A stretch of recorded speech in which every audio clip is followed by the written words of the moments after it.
Good evening, magandang gabi sa ating tagapakinig, tagamasid dito sa Senior City Kwentuhan brought to you every Saturday, 7 to 8 p.m.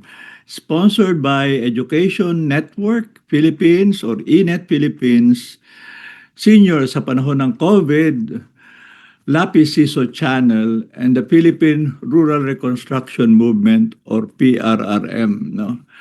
And as we like to remind ourselves and you, medyo tumagal na rin tayo, ano? Yes. 6 years, 2022, 6 years, tama, ano? 2020. 20, tama. Anyway, Bago pa mag-COVID. and since then, Yes. kami po ang naging co-host, paminsan-minsan may sumasalit, pero since the past 2 months, ako po si Eda La Torre at ang aking kasambahay. Si Tita Girlie.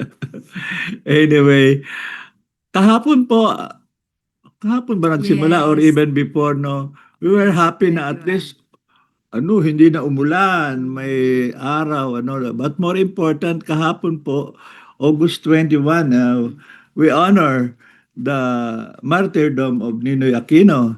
And a lot of people were reflecting, di ba, sa bantayog ng bayani, meron kaming slogan na, never forget, never again. Ang tanong ng mga kabataan sa amin noon, paano mo namin, hindi namin ma-forget hindi wala kaming memory dun eh. Tapos, never again, may nangyari na, nilibing na sa... Kaya sabi nila, ang suggestion ng kabataan sa amin, pwede third slogan, hindi lang never forget, never again maganda, pero sana may third. Ano kaya never o sabi ng iba, make it positive. Which brings us really to the theme of tonight's episode. Pinag-usapan namin, matagal na naman pinag-usapan ito, paano ba mag-usap ang henerasyon namin, hindi lang kami kasi ang tanda na namin talaga, but the older generation, kahit much younger than us, and the much younger generation, hindi naman kailangang Gen Alpha o Gen Z o Millennial. Basta, iba mas bata, iba ang karanasan, iba ang pagtingin sa mundo at sa sarili at tayo naman. So, we thought of that luckily, kahapon po, ay and I'll start na muna with the first slide para we can introduce the theme agad na ang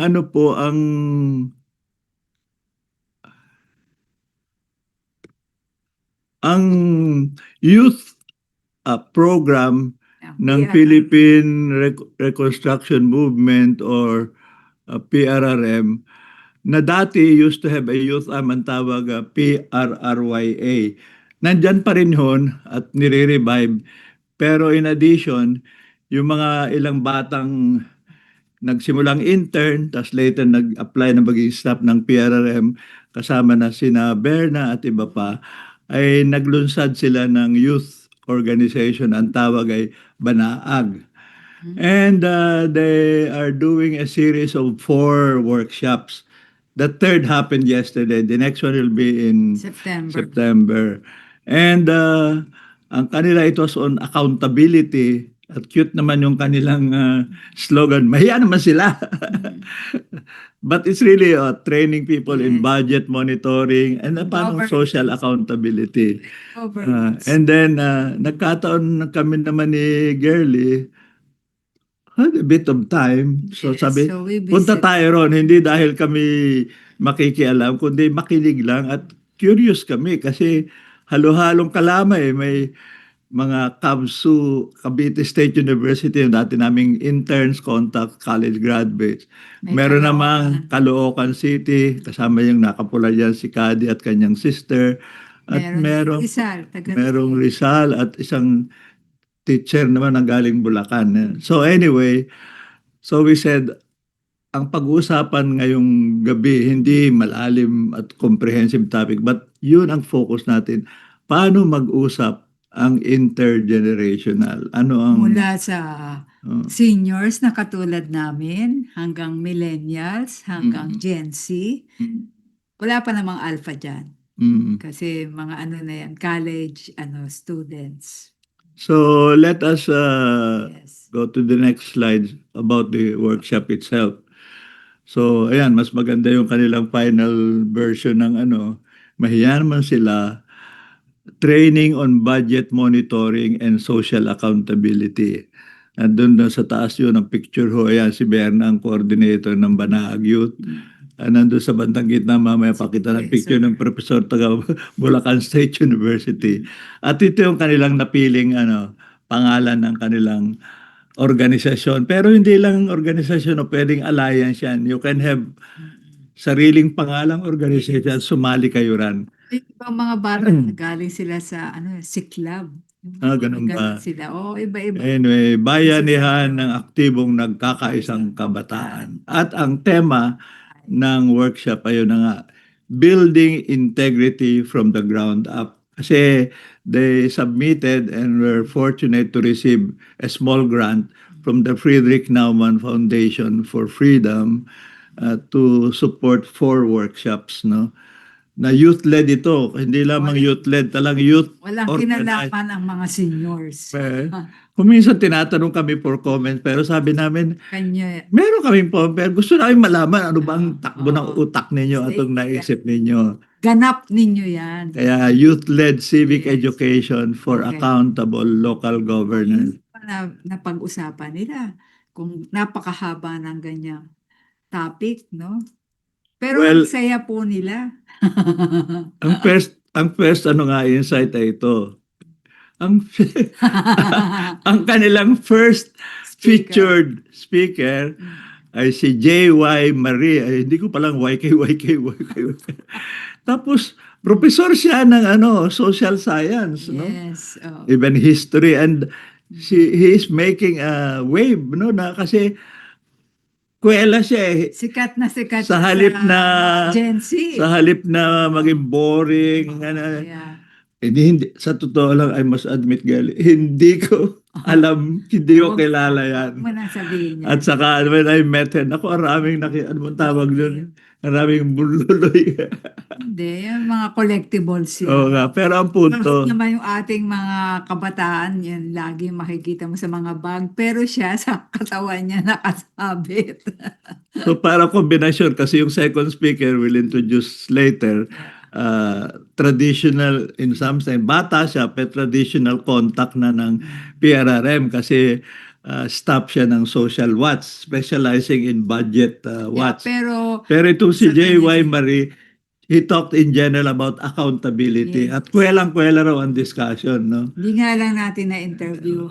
Sayang, hindi namin. Kasi malis na rin siya pagkatapos na Pero professor ho siya sa Bulacan State University. So maraming salamat kay J.Y. Marie. So we hope to see you in some future date. at doon na natin siya interviewin. At saka matutunan, literally, hindi ko siya napakinggan eh. So hindi ko pa alam Late na kasi tayong dumating. kung paano ano. Nagsimula sila ng umaga, tanghali na tayong dumating. Anyway, the second speaker, eto naman, si Alce Kitalig. Suki na ho yan ng PRRM at social, dahil taga-social watch siya. At nag-specialize siya talaga na binubusisi niya ang mga budget national at local. Yun, inabutan pa natin yung kanyang mga... At dahil naaabot ko siya, ako ang binigyan ng task na magbigay ng plaque sa kanya. But well appreciate ho yung kanyang, although sinabi rin niya, sabi ng mga bata, ano magagawa namin? No? Wala, dire-diretso lang, don't give up kasi if you don't speak out, pag hindi yung binusisi, then afterwards you complain, mali ang gastos nila. Kasi ang whole point ng accountability, it works both ways eh. Magiging accountable ang gobyerno sa tao, ay mga tao rin naman ay mag-commit na busisiin, ano? Sa community organizing ho kami noon sa Tondo, ang doktrina or tradition ay galing kay Saul Alinsky sa Chicago, sinabi niya lagi, o sige, you organize, you even help elect people. But once we're in power, continue to pressure us kasi yun ang problema sa atin. Basta, ay, nandiyan na dyan, bahala na sila. Pagkatapos, magko-complain tayo pag hindi sila, tumino ang ano. Kaya ang whole point na kanino bang eternal vigilance is the price of accountability. No? So, yan ho ang dalawang speakers ng Bana. workshop na yon na parehong well, Ano bang napulot mo sa mga inputs nila? ay mamaya kukunin natin Okay. mas maganda sa feedback ng mga Okay. kabataan yan. Sige. Oo. Sige, go to the next slide. Ngayon, nagkataon po just luckily at maputi na ah, na nakumbinsi nila na bagamat papunta na siya on the way papunta sa Silang Cavite at eventually na Cavite because si Tessa Reyes po staff rin ng PRRM sa accountability ay nag-evaluate nung kanang social protection policy at program. Pero in-invite siya na pwede bang mag-share kahit 5 minutes sapagkat si Tessa Reyes po ang the first and the last national chairperson or president ng Philippine Rural Reconstruction Youth PRRYA. Oo. So eto po, pakinggan natin yung kanyang mensahe. Magandang hapon sa inyong lahat. Parang inantok kayo sa kinain nyo I was the first chairperson of the Youth Association of PRM, which we call PRRYA or Antaria. So it was established sometime in the late 1990s, 1998 actually. Lalong-lalo ng ating mga nanay, di ba? Sila ang treasurer ng mga bahay. So parang naging stereotype na ang pagbabudget sa bahay ay trabaho ng babae. But that is a stereotype. And then social accountability. Whatever happens in the home, we are all socially accountable for. Whether it be our parents, whether it be us.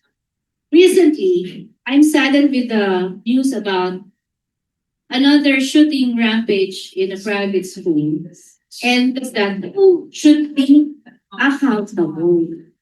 Sa inyo, sa opinion ninyo, who should have been accountable? They killed them. So, I think ako din because I'm also a parent. I'm also a parent. I have a son who is as old as you. He's 25, and I have younger kids who are age 15 and 11.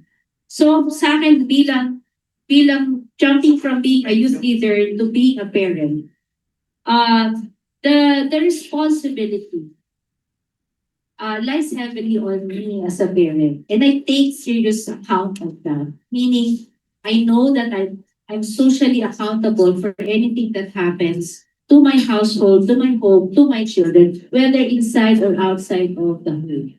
And sabi nga ni, di ba? Sabi ng uncle ni Spider-Man. Sabi ng uncle ni Spider-Man. With great power comes great responsibility. So in this case, you have the greater power of being a parent, of guiding your child.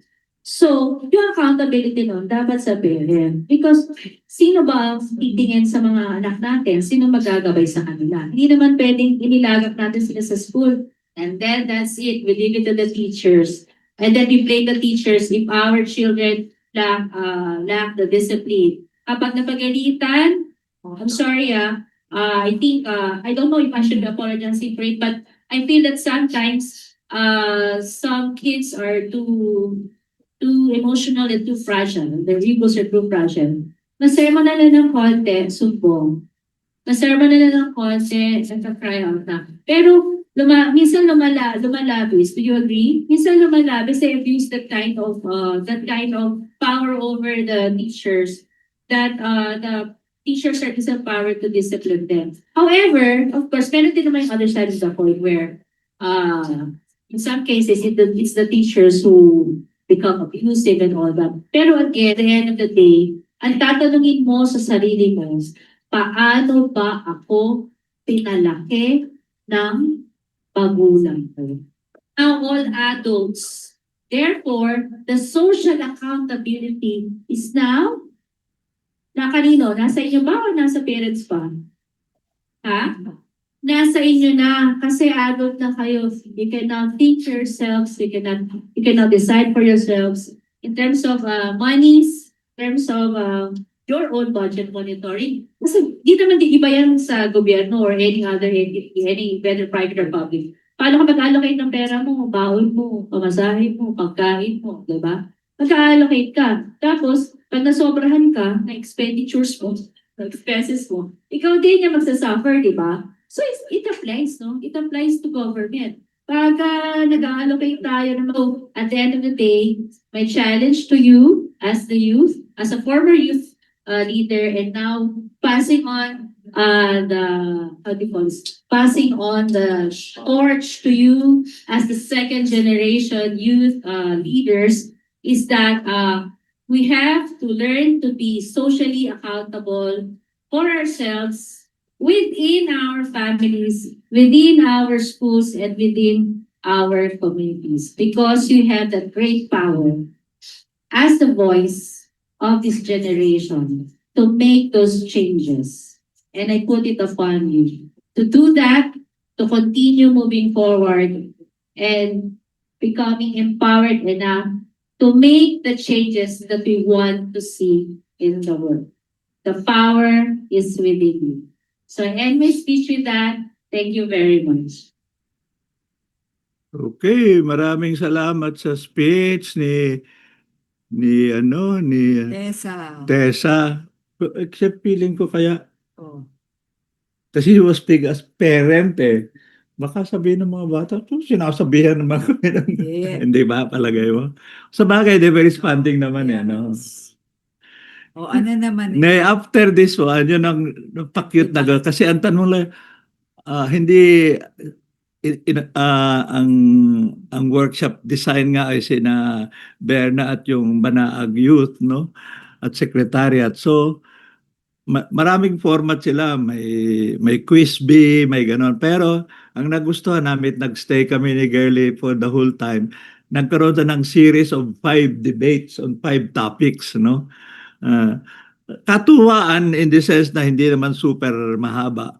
Pero curious kami, ano ang mga napili nilang topics for to debate and how they handled it, no? The first one, siyempre, right now, buzzword, no? Publicly. Pagsilica. Although ang feeling rin namin, ang hirap talaga, ang layo pa, wala pa riyan, maraming haka-haka. Pero they decided, sige, first debate, Paksilica. Dapat bang ipagpatuloy ang pagtatayo ng Paksilica kahit malaki ang environmental at resource cost nito? Ay dinag-jack and point sino ang negative, sino ang positive. Problema, yung nanalo ng positive na group, ang hirap kasi ayaw namin yan eh. Pero kasi debate na matuto ka. Yan. Isa yan. Mukhang activist ang background nito eh. Pero yung iba naman, ang point lang namin we heard how young people, hindi lang ito college students, some are senior high school, medyo articulate, at saka marunong silang mag-argue, ganyan, including yung in the end na sinabi nila sige na, panalo na kayo kasi hindi namin na-argue yung pag-defend dahil nga hindi naman But sila mismo You kumbinsido. to note na instant kasi yung preparation. Oo. They did not know that the first topic would be Paksilica. So wala Whether you are positive or kasi nag-jack and point sila tapos who gets to defend and who gets to well, yun ang whole oppose. point nga ng sa ating henerasyon, mahabang preparasyon, mahabang diskusyon. Well, ito, quick. Tigwa 1 minute lang Paspasan, sila binibigyan ng topic. But pero, anyway, yung spirit nila, as long as they are a group, talagang they would argue kahit na in their own way, hindi sila pabor dun sa topic na binigay sa kanila at hindi rin naman sila makapag-prepare. Parang ano instant noodle. Para okay, serve it agad, yan, parang ganyan. But the spirit is there na they kept getting arguments pro and cons, gano'n. But still, we realize that such a topic is not really yet fully understood.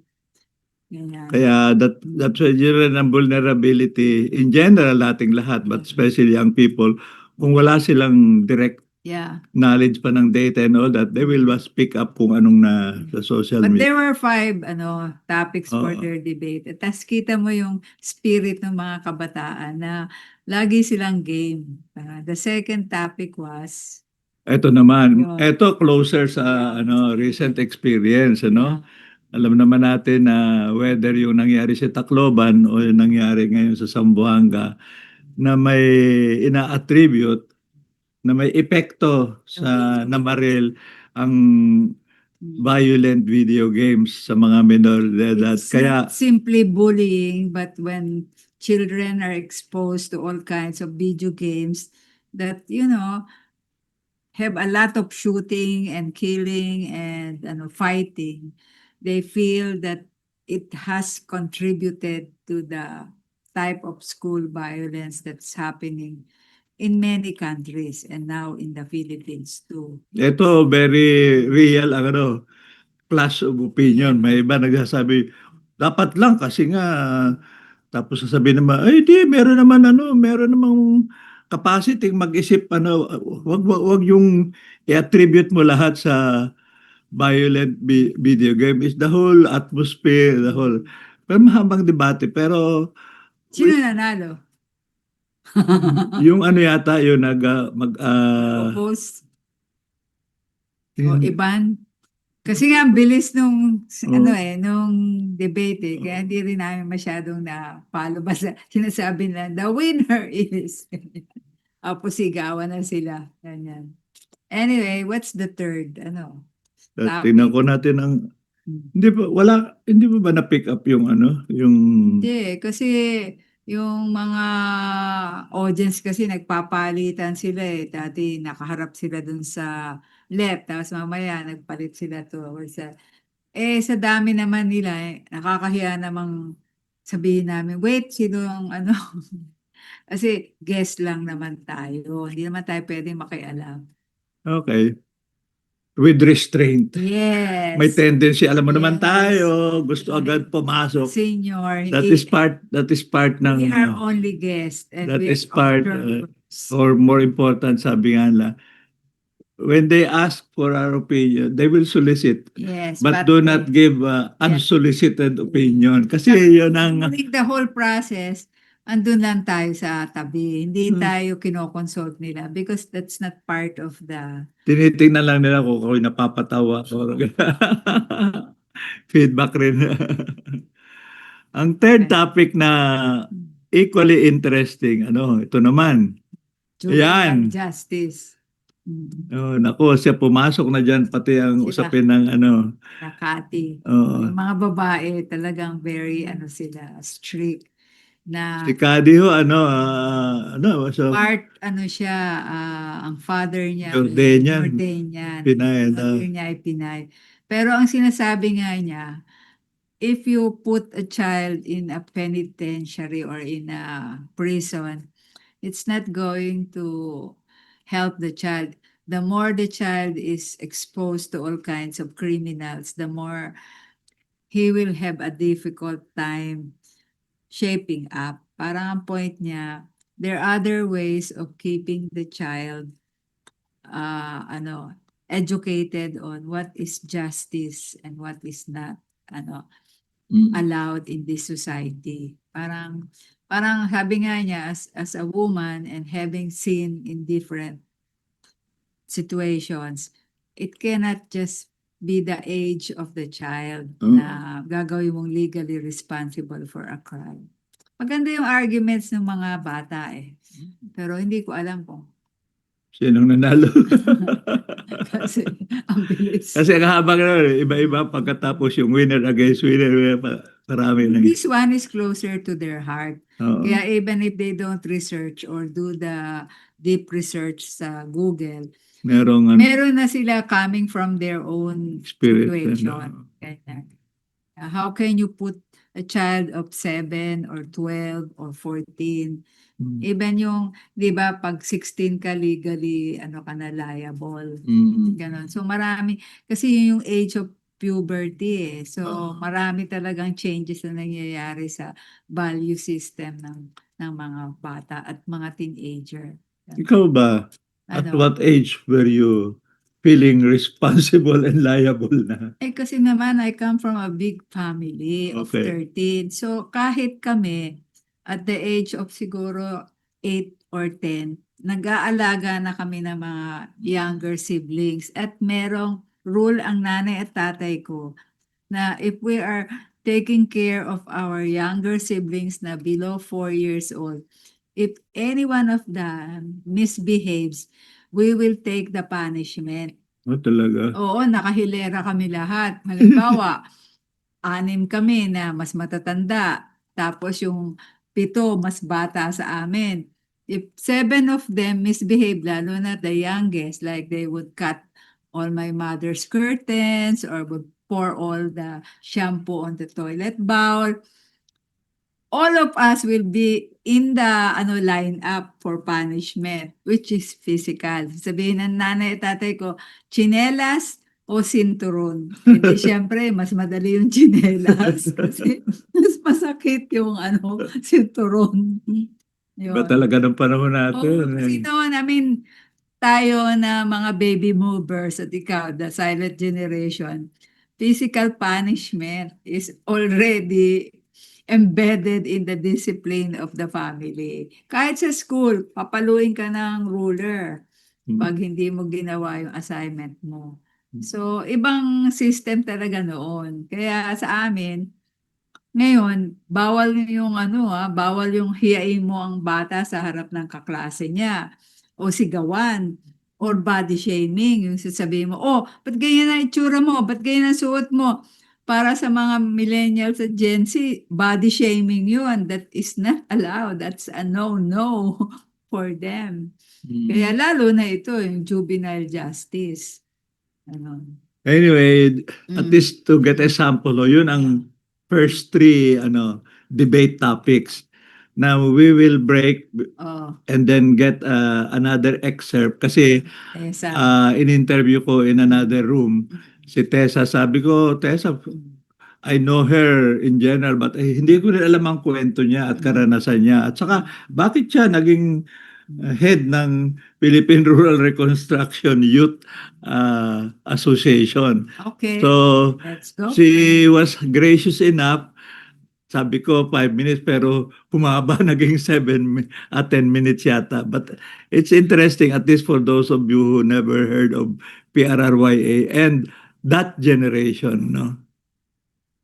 Po kasing time ko, before I became the PRRYA chair, syempre medyo bagong-bago pa yung yung freedom na tinatamasa ng mga kabataan because grade 6 ako when the former President Marcos Sr. was ousted, and then the new form of government was starting, and it was marked by a lot of challenges, kuditas, etc., and a lot of upheavals. And then in the early 1990s, PRM started revitalizing the youth in the rural areas. But it came only to fruition I think in 1998 when they first approached me because my brother was working for PRM, and they remembered that I was also as his sister, I was also very active in all of these issues, having been active in my school days in the university. So they thought of tapping me. So they approached me and asked me if I was willing to lead the new breed of youth arm being organized by PRRM. So I took up the challenge. I accepted it, tinanggap ko. And ang una naming binuo ay ang Baguio Benguet Youth Association. Yun yung unang-unang chapter na binuo. Ito ay mga pinubuo ng mga either kamag-anak, directly anak, or naging bahagi ng dating organization yung ng mga mas matatanda, yung mga PRRM chapters themselves. So, yung mga anak or kamag-anak, kami-kami yun, o mga kapatid. So, kami yung tinawag nila para buuin itong Baguio Benguet YA chapter. So, sa unang pagkakataon, nagkaroon ng mas formal na organisasyon ng Youth R ng PRRM. And then from there, 2 years after, in 2000, na legalize yung entity as PRRYE at tinawag na yung iba't ibang chapters na bumuo din ng kanilang mga youth arms. So nagkaroon ng mga PRRYE bawat branch, bawat chapter na meron tayo sa mga probinsya at if I remember correctly, even way back 1999, ang una naming youth summit was in Kidapawan, North Cotabato. At umakyat kami ng Mount Apo. We had a summer camp. At nandoon ang napakaraming kabataan mula Bataan, Ifugao, Baguio, Benguet, Camarines Sur, Camarines Norte, Albay, Marinduque, at syempre yung mga Negros natin, from Negros as well, Quezon, and even Mindanao. So napakarami namin at nakakatuwa kasi talagang naging very active ang PRYE. Noong mga panahon na yon, because as I've said, parang medyo fresh pa rin yung new government. Very rampant yung mga issues no ng activism at malalim lagi ang diskurso ng mga kabataan kasi dala nila yung mga dati ng mga issue ng panahon ng mga Marcos at pagtawid sa gobyerno ng mga Aquino. Dala-dala nila lahat ng mga issues galing sa nayon, galing sa mga rural areas na hanggang sa panahon na yun ay hindi pa rin natutugunan ng maayos ng gobyerno. So marami pong mga, kumbaga masasabi ko, marami mga malalalim na hinanakit ang mga rural youth noon because talagang rural development was left behind. So, naging challenge yun sa kanila at sa amin. And we went around, umikot kami, nakipag-ugnayan kami sa National Youth Commission at nakipagtulungan para ma-educate yung mga kabataan, lalong-lalo na po yung mga nakaupo sa sangguniang kabataan at that time. We wanted to influence the way they think, the way they budget their development programs, the way they shape their development programs so that it will be more inclusive across all the youth sectors, whether it's school, out of school, or those who have not been able to pursue work outside of the rural areas. So, napakaraming hadlang sa pagbabago ng mga panahon na yun. So, I guess, sobrang lalim din ng mga diskurso kasi nga, ang daming kailangang tanggalin ng mga balakid towards progress. Later on, as we continued on with our journey as youth leaders and individual careers, because some of us of course graduated and started working, ang maganda nangyari po doon ay yung itinanim ng PRRM, ang ipinunla ng PRRM sa aming mga puso at isipan ay dinala namin sa kung saan kami dinala ng aming mga careers, whether kami ay nasa gobyerno o nasa private sector. So nakakatuwa po kasi nagamit namin lahat ng natutunan namin sa PRRM sa kung ano mang industriya o kung ano mang sektor kami napunta. At nakakataba ng puso kasi some of our former youth members are now in public service, whether they're in local government units, yung iba naman ay mga bahagi ng mga government programs sa, for example, sa fisheries, sa sakahan, sa niyogan, At meron din namang mga naging mayor din, mga naging kagawad, naging board members sa mga LGUs. Tapos yung mga nasa private sector naman, nakakatuwa kasi yung mga proyekto ng private sector nadadala nila pabalik sa PRRM at nakikipag-ugnayan sa PRRM para magawa pa rin yung mga pinangarap namin noong kabataan namin through PRRM na magawa sa mga rural areas. Ako bilang chair or dating chair, natutuwa ako kasi I found my way back to PRRM. And muscle memory yung ano yung natutunan mo noon, hanggang ngayon dala-dala mo pa rin, di mo siya nakakalimutan, tapos na-apply mo ulit. So ngayon na meron ng bagong youth members ang PRRYA, ang Banaag Youth, naisip ko noon, paano kaya natin aabutin ang bagong henerasyon, ang bagong breed ng kabataan? Kasi ibang-iba na sila noon sa ngayon. So ibang-iba na kasi mas malaya na sila, mas marami na silang access sa information, hindi katulad namin noon na nangangapa pa kami. Ngayon, everything is available to them at saka what we call being woke is very in with them. Although naman, nung panahon namin, woke din naman kami. Kaya lang, medyo suppressed pa yung pagiging woke namin kasi mahirap ng maging kalaban ng gobyerno ng mga panahon na yon. Pero ngayon, medyo mas malaya na sila nakakapagsalita at nasasabi ka lang mga damdamin. So, paano natin, inisip ko, paano ko ba bababa sa kanila yung mga dating ipinaglalaban at ma-impluwensyahan sila ng the same kind of passion, the same kind of advocacies, the same kind of fervor to carry on the torch of being a YA member.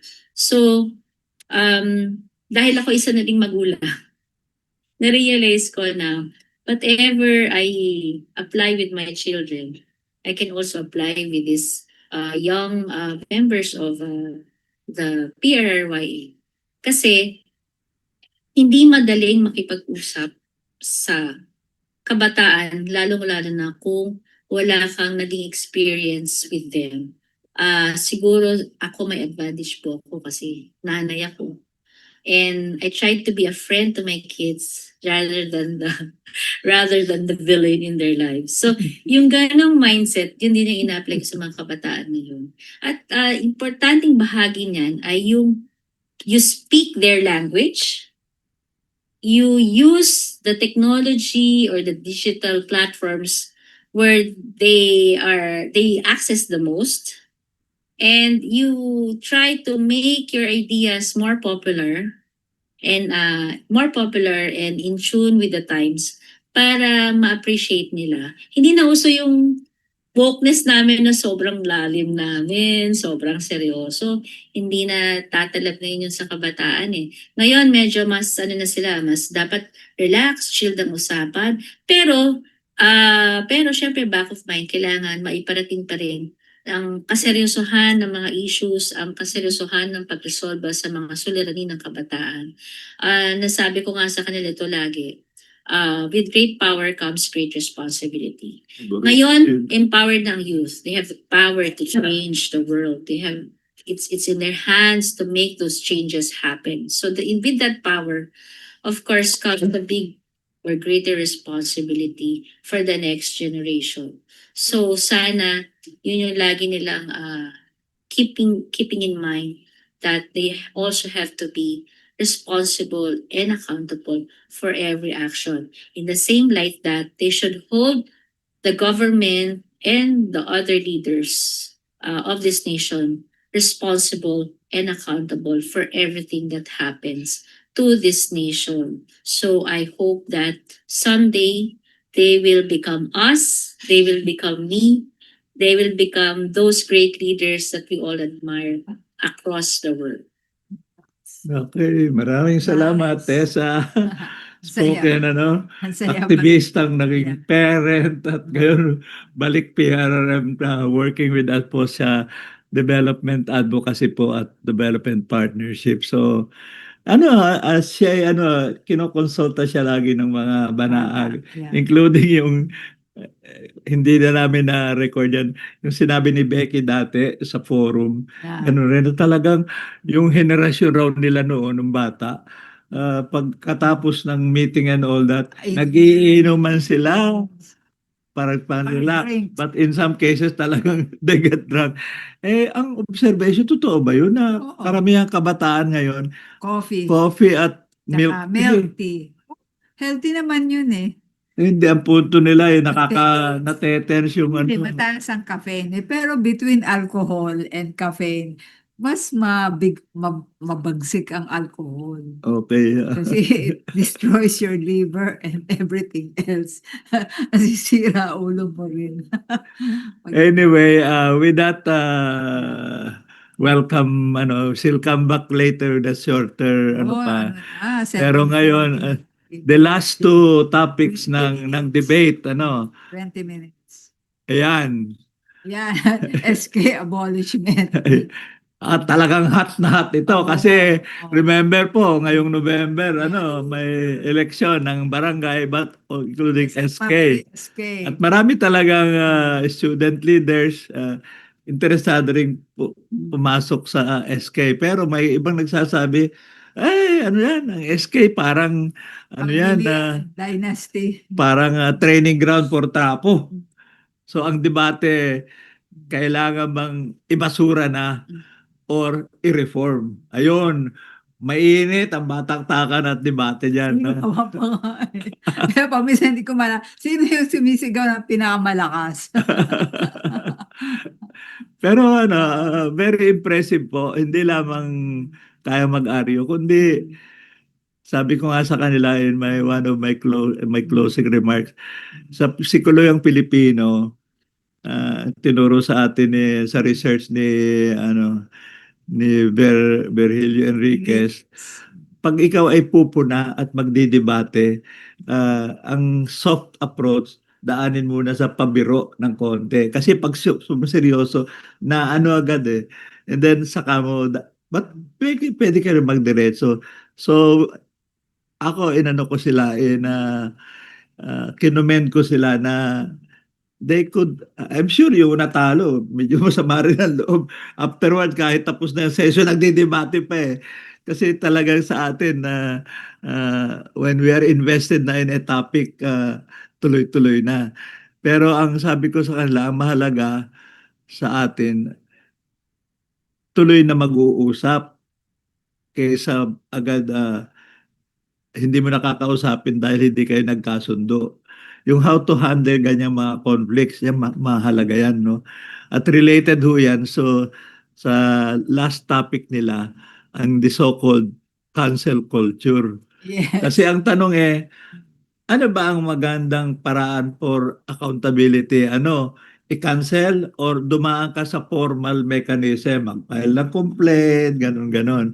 Debate na naman, sabi ng iba, cancel, nagngangawa ka lang sa labas, wala kang impact sa loob ng sistema. Sabi ng iba, ang sistema naman sila rin ang humahawak, so walang mangyari. As usual, hindi naman, well, ako mismo ngalingali ko na, tayo yata nag-uusap, Oo. sasabihin natin, Both. both, hindi Oo. naman either. Pero, Debate. At saka talaga, that's not part of the code of ethics na tayo nakikinig lang. Hindi tayo pwedeng mang-coach dun sa mga bata. Bahala sila. Ganyan. Pero very sila, involved sa argument nila. Kasi sabi ko nga, talaga yung cancel culture na yan. Kanila yan eh. Ano ba talaga ang ibig sabihin ng cancel culture? Kung sa bata naglalaro ka, di ka nakasali, tanggalin ka dyan, out ka. Parang, at hindi lang yun, it's overall. Pag kinancel ka na nila, no matter what you say, ka na, chapwera ka na. Hindi ka pinakikinggan, parang baliwala ang opinion Hindi, mo. kasi merong hibo kasi ng pagiging, exclusive ito. Ikaw, halimbawa, tulad nung unang panahon, pag hindi ka burgis, doon ka sa laylayan. May yan, may hugis din yan, may stain ng class culture din eh.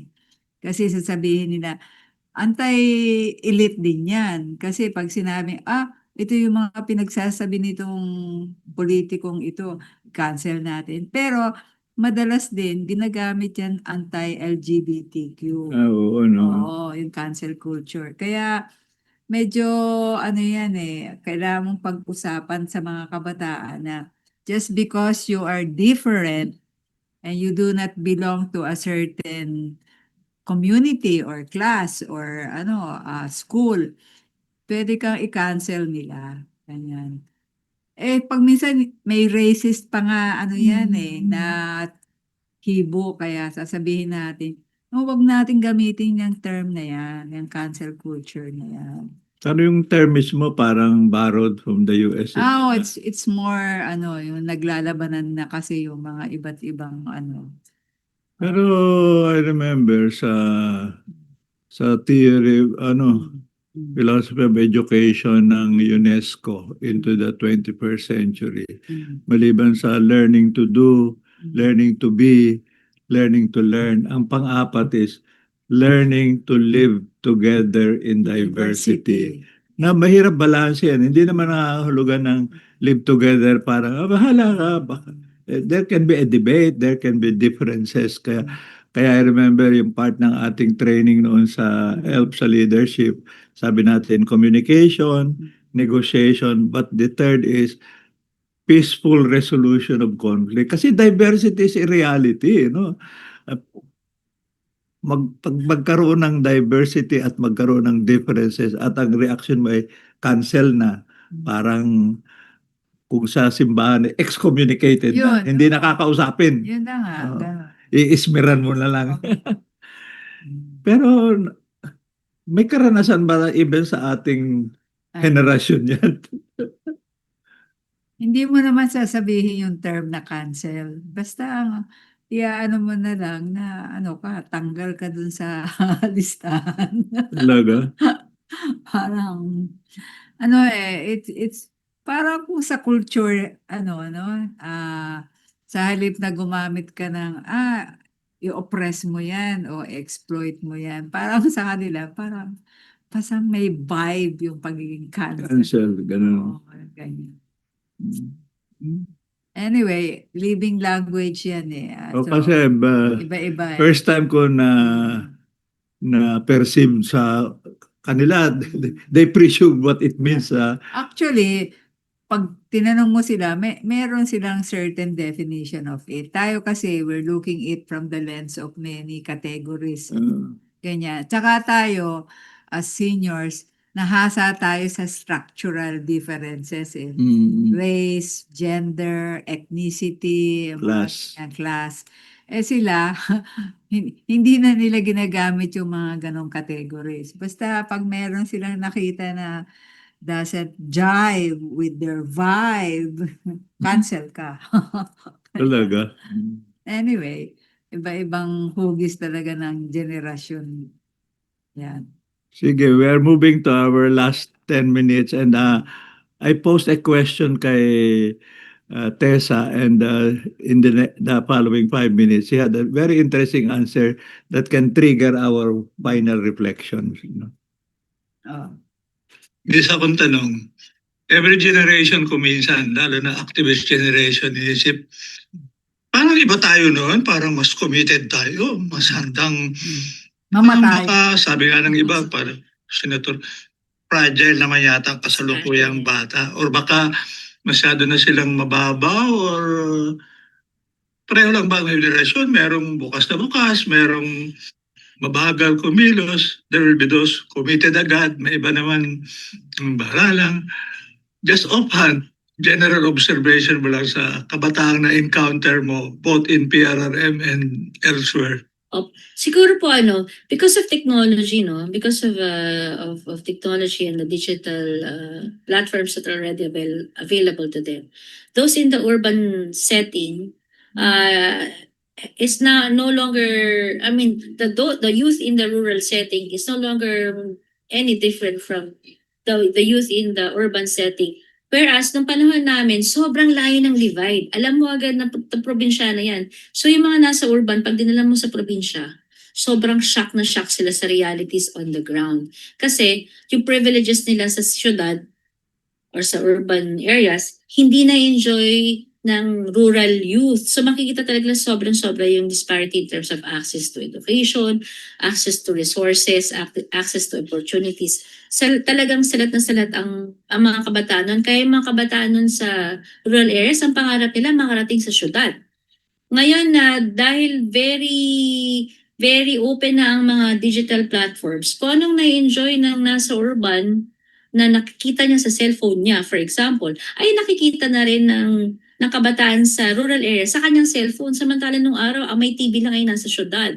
Ang mga nasa barrio ay walang TV. Ngayon, everybody enjoys the same information, enjoys the same entertainment, enjoys the same issues that they see, whether true or not, the real and the surreal, pare-pareho nilang na-enjoy at the same level. So, I guess dun nanggagaling yung parang hindi na sila passionate, or hindi ko naman sasabihin dispassionate, pero baka kulang na ng passion kasi na-enjoy na rin nila yung the little comforts that any youth from the urban area also enjoys dahil available na sa kanila.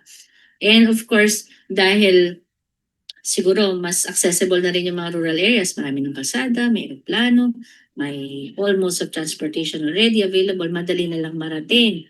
Kaya hindi na rin ganun kalayo yung pag-enjoy ng mga comforts ng syudad kaysa sa mga rural.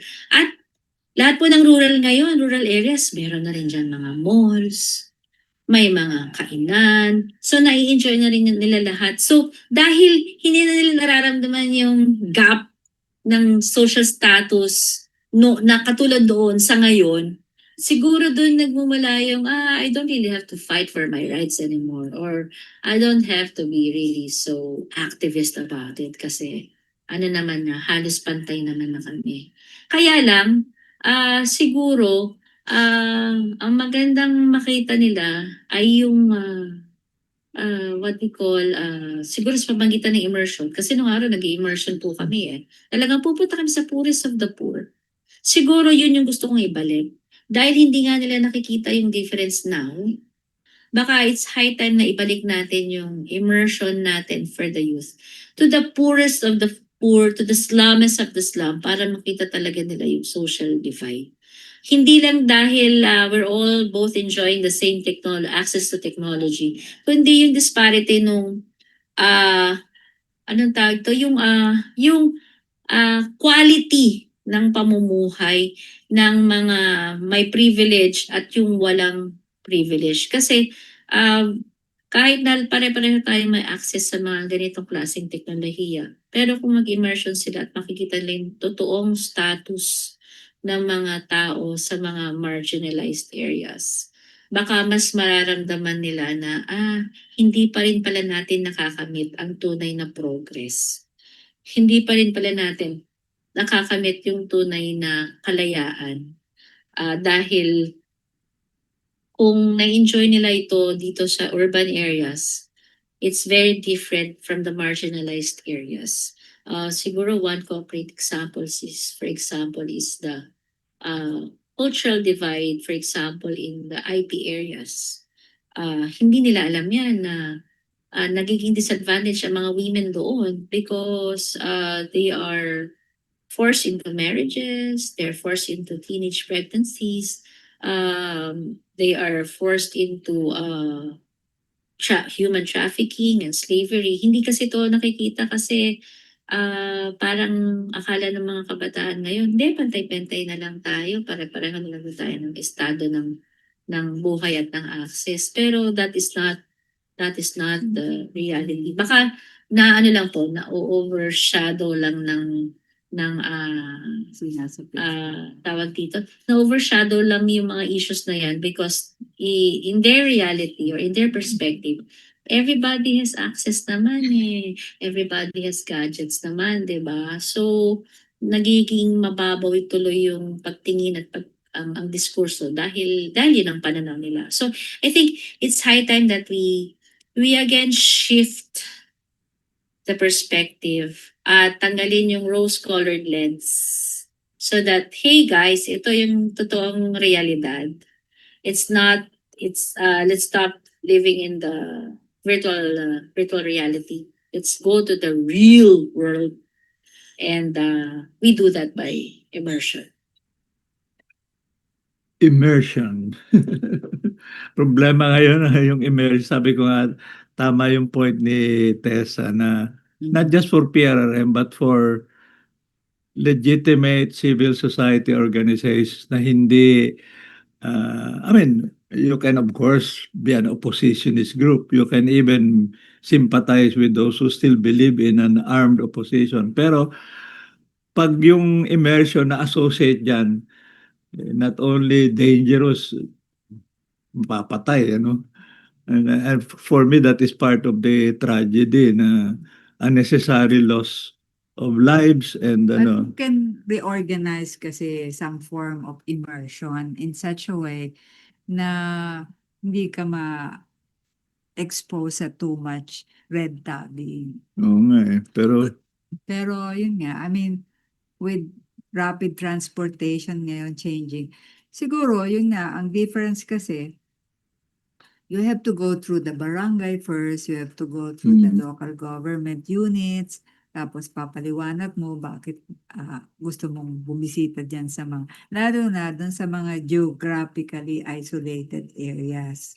At saka, kung talagang may if there's still active guerrilla fronts, Yeah. let's Huwag also pupunta doon. let's also be realistic, ano. Basta alam mo may armed conflict dun sa area na yon. Why are you going there? Ganyan. Anyway, 2 minutes na lang. Di naman, 5 minutes, Hindi. 4 minutes, okay. Mag-goodbye pa tayo. Okay. Pasalamat pa. Anyway, maraming salamat Tessa for the observes. Nawala tayo. Hindi, alis na natin ito. Balik tayo sa ating dalawa. Ayan naman, para before we go. Ano Tayo, tututunan natin sa intergenerational well, ang isang communication? natutunan ko na Oh. self criticism. Di ba si Aya no, sinabi na sa atin na yung method of communication, may tendency tayong we prefer very long form. Yes. Mahabang speeches, mahabang advice, mahabang diskusyon. It doesn't mean kailangan pero ang idea is pwede bang anuhin muna, short form muna, and eventually the long form. I remember si Teddy Bagilat noon, no, IP representative natin na sabi sa kanya ng mga bata, "Sir, gusto namin mas may..." Sabi, hindi ko na magagawa yan. Ay di makinig kayo sa akin o susunod tapos kayo na mag-translate into short form. I think that's definitely one. The same way sinabi natin yung debate na everything is systematic. Ganun. Tanggapin natin na kung minsan it's lighter, ang tingin ng iba mas mababaw, pero mas magaan, mas mabilis, but more important, nai-engage ang mga tao, hindi magta-turn off, no? I think in the bottom line hangga't hindi mo ma-engage ang mga tao sa usapan, whether you agree or disagree, and you've lost them, sayang ang oras, no? I think that's one, no? Tinanong ako nung pinang nag-host, no, yung magaling na bata. Oo, si Crisette. Crisette, sabi niya, Tita, sa tingin mo ba, magkakaroon ba ng pagbabago sa loob ng 5 taon? Sabi ko, tingnan natin, may nangyayari na naman. Kayo mismo, meron kayo daladalang pagbabago. Lahat kayo may agency. Kaya lang, pag ang hinahanap mo agad ay yung mga lalaking pagbabago. Halimbawa, mabago yung buong political landscape natin ngayon. Hindi mo ang makikita yung kabuuan. Pero bawat unit ng pamahalaan natin, may nangyayari dyan. At kailangan maintindihan ninyo as youth na meron kayong agency na kaya ninyong lumahok at kaya ninyong makita paano nyo mababago mula sa attitude ninyo at attitude ng mga kinakaharap ninyo. So sabi ko, mahalaga na tingnan mo na araw-araw habang kayo ay nagsasalita at nagpapaliwanag, may nababago. Pero kung ang hinahabol agad ninyo yung buong pamahalaan, yung buong pamayanan, hindi agad yun makikita. Pero may nangyayari. Yung iba naman ang tanong sa akin, Tita, kailan kaya ako makakahanap ng aking mamahalin? Iba pa yun. Kung meron kang gustong ipaalam sa isang tao, magsimula kang makipagkwentuhan. Kasi sabi ko, bilang babae, kasi yung mga babae nagtatanong sa akin, may agency kayo. Kayo mismo, hindi na nyo kailangang hintayin na kayo pa ay Lalapitan eh. ligawan. Hindi na yung pwede ngayon. Hindi, kasi ang tanong ninyo, kailan kaya ako magkakanobyo? Sabi ko, kayo ang makakasagot niyan. Magkaroon kayo ng mga kwentuhan, katulad nito, itong mga forum, magkaroon kayo ng mga ganap na kayo mismo ang nag-organisa at gawin ninyong nakakatuwa at relax din kayo. So, bahala kayo pag may nagkatitigan sa inyong dalawa, may spark na yan. Yan ang Okay. spark. Okay. Words of wisdom. Yes. Sabi ko nga, tinatanong nga namin bawat isa, sino bang unang nanligaw sa isa't isa? Abangan sa susunod na kabanata kung Secret. ano. Anyway, 801 na. tama-tama po. Well, on that note Note? and on that thought, Yes. we like to wind up this episode on August 22nd, 2026. No? 22. 22nd nga. Okay. 2026. No? And we expect to see you Yeah. again next Next week on Saturday, the hopefully. 29th. With a lighter theme.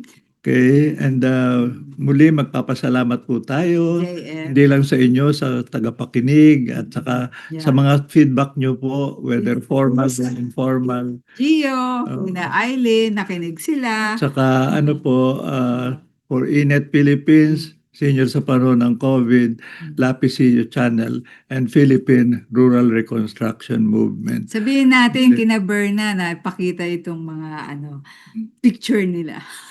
Sige, Yung mga maraming salamat nagdebate. sa ating Jensing Yeah. Techie, Si JM, laging with us every Saturday. Thank you very much. And Have a good kayo po, night. have a good Saturday, and let's hope we have more sunshine in the next days. Yes. Good evening, maraming salamat, and God bless.